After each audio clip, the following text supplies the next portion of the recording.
Money isn't real.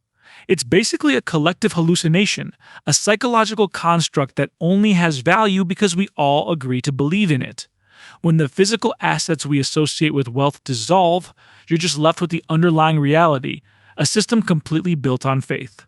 The entire global economic system relies on this shared belief, and central bankers, well, they pull off this massive confidence trick to make sure the public never questions the stability of the illusion. Okay, back in 1910, a group of Wall Street's most powerful figures secretly traveled to a remote resort off the coast of Georgia. They used assumed names, calling themselves only Ben, Paul, or Nelson, and even told the press they were just going duck hunting. What they were actually doing was drafting the Federal Reserve Act, the legislation that would create the United States Central Bank. They operated in total secrecy because they understood a hard truth. If the American public found out Wall Street executives were writing the nation's banking laws, trust in the new system would instantly evaporate. You see, modern central banking wasn't designed to just crunch numbers. It was engineered to manage public psychology and human perception. When that psychological trust breaks down, the results are catastrophic. Think about Germany in 1923. The illusion of money completely vanished. The German mark collapsed under hyperinflation. Now, hyperinflation is this crazy economic crisis where prices just skyrocket uncontrollably, totally destroying a currency's purchasing power. At its absolute worst, 4.2 trillion marks equaled a single US dollar. Prices were literally doubling every few days, forcing people to carry their cash around in wheelbarrows. This entire crisis was finally stopped by a central banker named Hjalmar Schacht, who was known as the Wizard. Because Germany had burned through all its actual gold reserves, Schacht introduced the Rentenmark. This was a brand new currency backed by a theoretical mortgage on all German agricultural and industrial land. The crazy part?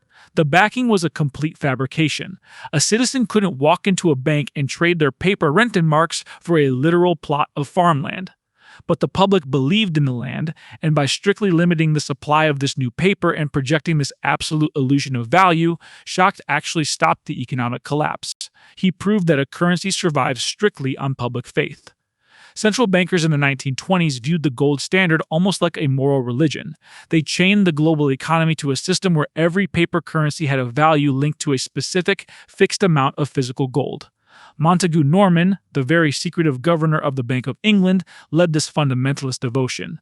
He and his colleagues treated gold as a totally foolproof system, designed to keep politicians from making irresponsible decisions. This map here shows how global gold reserves were distributed in the 1920s, and it reveals a massive flaw in the system. The rules of the gold standard said that countries with extra gold were supposed to lend it out. Instead, the United States and France just hoarded 60% of the world's monetary gold, burying it in vaults. This created a mechanical trap. Because countries like Britain and Germany were losing their gold, the rules of the system demanded they attract it back by raising interest rates and slashing government spending. Basically, they were forced to inflict austerity on their own citizens right when their economies were slowing down. They crashed their own industries and drove millions into unemployment, all just to protect the currencies linked to gold. The unwavering faith of a few financial leaders exported a deflationary depression across the entire globe.